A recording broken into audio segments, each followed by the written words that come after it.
Sir, कई राजनीतिक दलों के नेता बॉर्डर्स पर जा रहे हैं, किसानों से मिल रहे हैं। वो कह रहे हैं कि कांग्रेस के विधायक हरियाणा के विनेश फोगाट गए, बजरंग पुनिया गए हैं, हरभजन सिंह चौटाला भी वहां गए हैं।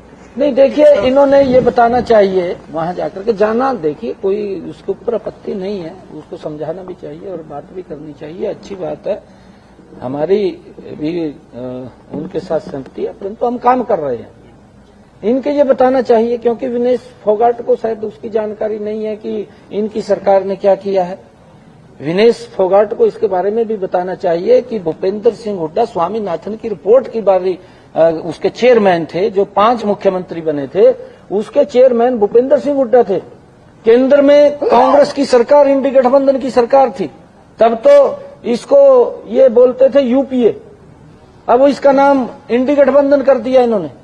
तब ये यूपीए था और यही लोग थे सारे के सारे, और कोई नहीं था, यही लोग थे। तब स्वामीनाथन ने कहा था कि किसान की आय बढ़नी चाहिए, कमेटी बनी, उस कमेटी के चेयरमैन भूपेंद्र सिंह हुड्डा बने। भूपेंद्र सिंह हुड्डा ने वो रिपोर्ट दी, परंतु उसको डस्टबिन में डाल दिया, 1 रुपया भी किसान को नहीं दिया।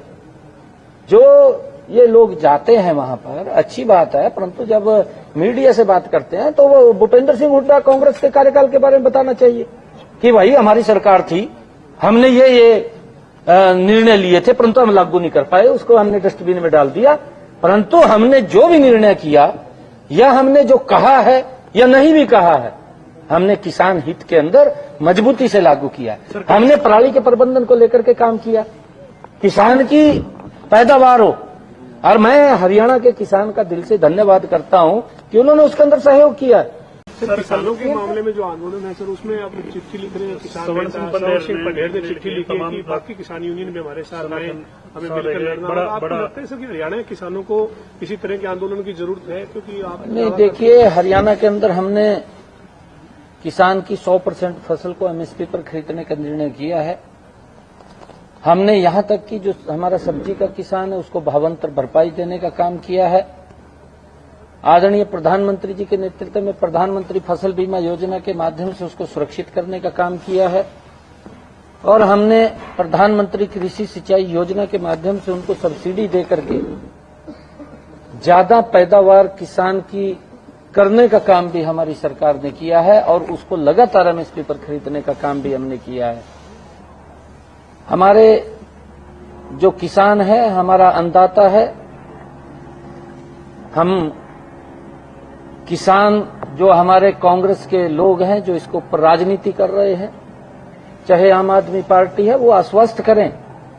पंजाब के किसानों को भी इस बात को लेकर के उन्होंने आश्वस्त करना चाहिए कि आपकी पूरी फसल हम एमएसपी पर खरीदेंगे, वो बोलना चाहिए। वो पता नहीं क्यों इसके ऊपर राजनीति कर रहे हैं, परंतु दुर्भाग्यपूर्ण है, हमारा किसान है। हम किसान से आग्रह करेंगे कि मोदी जी ने जो काम किए हैं वो किसान की मजबूती में ऐतिहासिक काम किए हैं। आज तक मेरे ख्याल से अगर हम प्रधानमंत्री किसान सम्मान निधि की भी बात करें, 4,500 करोड़ रुपया लगभग आदरणीय मोदी जी ने किसान के खाते में डायरेक्ट पहुंचाने का काम किया है। और हमने हरियाणा के अंदर, हम देखते भी हैं, हरियाणा में हमने अपने किसान के लिए चाहे ट्रैक्टर को भी सब्सिडी पर देने की बात हो, और चाहे अन्य एग्रीकल्चर इंस्ट्रूमेंट उसको सब्सिडी पर देने की बात हो, हमने लगातार किसान को सब्सिडी के ऊपर दे करके उसके खर्चे को कम करने का काम हमारी सरकार ने किया है, और लगातार हम कर रहे हैं। और ये सारे के सारे जो काम हमने हरियाणा के अंदर किए हैं, ये पंजाब सरकार ने भी करने चाहिए, ये कांग्रेस की हिमाचल की सरकार उसने भी करने चाहिए, कर्नाटक में कांग्रेस की सरकार उसने भी करने चाहिए, तेलंगाना में कांग्रेस की सरकार उसने भी करने चाहिए, दिल्ली में आम आदमी की सरकार उसने भी करने चाहिए। क्योंकि किसान के नाम के ऊपर राजनीति दुर्भाग्यपूर्ण है। किसान हमारा अन्नदाता है, हम उसका सम्मान करते हैं, और किसान मजबूत होगा तो हम सब मजबूत होंगे। क्योंकि अगर किसान की स्थिति खराब हुई है, ये इसके लिए कांग्रेस जिम्मेवार है। लंबा समय कांग्रेस ने देश के ऊपर शासन किया, अब तो राजनीति कर रहे हैं इनके नाम के ऊपर, परंतु मोदी जी ने पिछले 10 वर्षों में एक एक कदम जो भी किसान के हित के अंदर उठाया है, वो मजबूती से उसको मजबूत करने वाला, उसको सशक्त करने वाला कदम है। और मैं जब ये भी देखता हूं कि अगर हम अंतर देखें, मैं आपको बताना चाहता हूं क्योंकि इन बातों का पता होना चाहिए, मेरा किसान भी इस बात को जानता है कि जब 2012-13 की बात है, कांग्रेस की सरकार थी, उस वक्त डीएपी खाद का एक थैला 467 रुपए का मिलता था, 233-34 रुपए का यूरिया मिलता था। परंतु कांग्रेस की सरकार रहते हुए अगर ये सच्चे किसान हितैषी होते तो वो डीएपी और यूरिया का दाम ना बढ़ने देते, परंतु इनके समय के अंदर डीएपी 1200 प्रति थैला चला गया और यूरिया भी बढ़ करके 3 गुना ज्यादा रेट उसका हुआ है।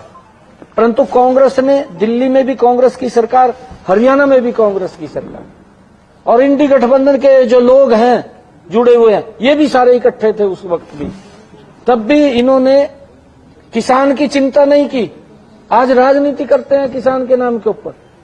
परंतु 2022 के अंदर इसके दाम फिर बढ़े अंतर्राष्ट्रीय स्तर के ऊपर, परंतु देश के अंदर नरेंद्र मोदी जी की सरकार, किसान हितैषी सरकार बैठी थी, उसने उसके ऊपर रोक लगाई कि इसका एक भी पैसा हम बढ़ने नहीं देंगे, और वो किसान को आज भी उसी दाम में मिल रहा है। अगर आप अंतर्राष्ट्रीय स्तर के ऊपर उसके यूरिया या डीएपी के खाद के भाव देखेंगे तो डीएपी खाद अगर हमारे पड़ोसी देश है, चाहे चीन है, पाकिस्तान है, चाहे इधर बांग्लादेश है, पड़ोसी देशों के अंदर अगर आप लोग पता करेंगे तो वो 3000 रुपए का थैला 3500 रुपए का मिलेगा।